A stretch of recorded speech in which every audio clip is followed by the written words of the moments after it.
Oh man, another year, another cluster, and Reiya is really starting off with some weird new mechanics. I know everyone and their mother already does a spoiler review, but I actually read the article, so I'm going to use that to my advantage here. The first card is the Light Structure Deck Ruler, Tager's Pearlshine. He costs 3 to flip, which is about average for most rulers. He comes with Light Energize. He has one ability. I'm sorry, it looks like he has two abilities, but the first I can actually read. So, at the beginning of the game, gain a gem of any attribute. If you couldn't tell by looking at the picture, this bear loves his cocaine in all of the flavors. Gems are a new mechanic that operate as another resource system. According to the article, they'll mostly be based around Tigris' archetype. Attributes mirror those of will sources, so you've got light, fire, water, wind, and darkness. The structure deck only makes use of 4 of these attributes, so hopefully there will be more panda support in the coming booster set. And now for this wingdings looking shit at the bottom. According to the article, this is a hidden skill, and is not going to be revealed until the set drops. Why? I don't know, I think Force of Wilco just likes to find new ways to aggravate its player base, because it's not like the Panda Man here is scraping on the competitively viable door right now. It could be anything, but it'll probably have to do with either spending will to generate gems, or spending gems to do something else. Either way, there's no real point in fussing over it now. Okay, so the J-Ruler side, Tigris Pearlshine, Lord of the Mountain, has a subpar 8-8 stats for his 3-cost Judgment, but when he enters the field you can make 2 gems of any attribute. Presumably these 2 gems go into his other abilities that boost him by 5/5 and give him flying for a light or water gem respectively. He turns into a slightly above average 13/13 flyer if you do this, but since he can't gain swiftness, it doesn't do much for you. I guess you can combo this with Lumia Stones and Fire Pony for a spicy flip, but that's about all you're getting out of this guy. He also has a hidden ability too, but who knows what the hell that does. Thanks, Force of Wilco, I appreciate not being able to understand what this card does.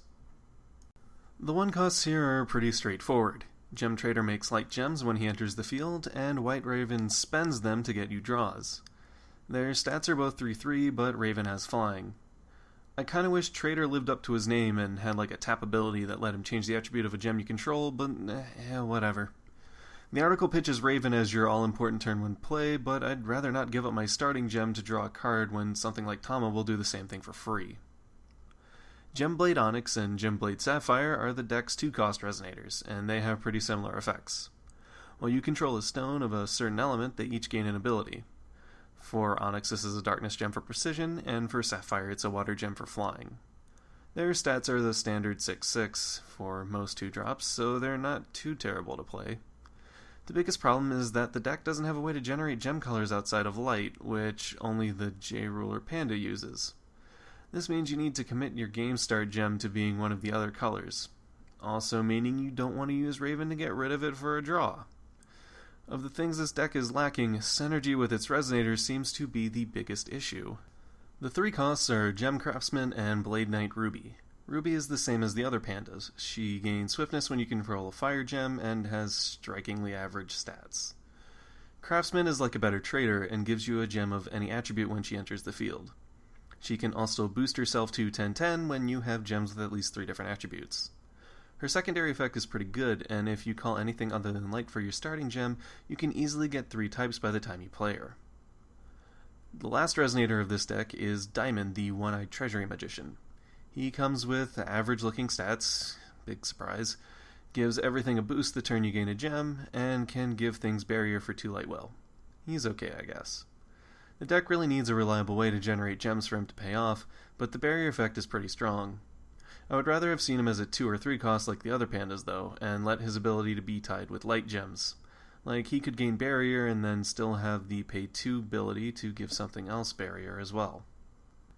There are 3 chants in the deck, the first being Jewel Burst. By paying 2 light and also banishing 2 gems, you can remove a target resonator from the game. I feel like the cost is a bit too steep here. Needing 2 gems locks this card into its archetype, and there's already a strong light removal spell in Lapis that costs the same, if not less. The last 2 chants go hand in hand, Jewel Shield and Jewel Sword. Both cost 1 light, both are quick cast, and both have similar effects. Sword boosts Resonator by 2/0 and gives an additional 1 attack boost for each different gem attribute you control. Shield does the same thing but with defense. They also give a gem of any declared attribute on enter, meaning they will both be giving 300 point boost to their respective stat at any given time. Sword is pretty cool, and I'm okay with the attack boost. I could actually see this being a nightmare with Lancelot if he wasn't rotating out. But shield I'm not entirely sold on. Defense points don't matter too much in this game, and I'd rather see it give something like barrier. It can still give the bonus defense boost based on gem attributes, but I'd feel better knowing I can dodge my opponent's removal spells and abilities than thinking I can inch out ahead on an effect or combat damage. Also, these only boost resonators, but clearly that's Tigris on the art. What the hell, Force of Will? Unlike the Lapis decks from last year, Reiya decks come with special stones, and Panda's build in a bit with his abilities. Ore from the treasure mound is treated as a light stone, and also produces one light gem when it enters the field. I'd like to believe that there's going to be stones that produce other gems down the line, or whatever the light-related panda does will be super strong, because this feels kinda meh. I guess it gives you fodder for Raven, but I'd rather stockpile gems to go for an OTK swing with Tigris. I'm looking forward to see where the gem archetype goes, because the starter deck doesn't introduce that many cards that have me interested in it. Right now, it feels like a gimmicky J-Ruler OTK, but I don't know how it'll edge out over someone like Glorious just yet. If anything, gems might work stronger with someone like Lumia, who can blink in Trader and Craftsman over and over to quickly stockpile resources. But there needs to be a card that can abuse gems first. Gems aren't like mana counters, so it doesn't look like you're locked out from them by not having a card with a matching symbol skill.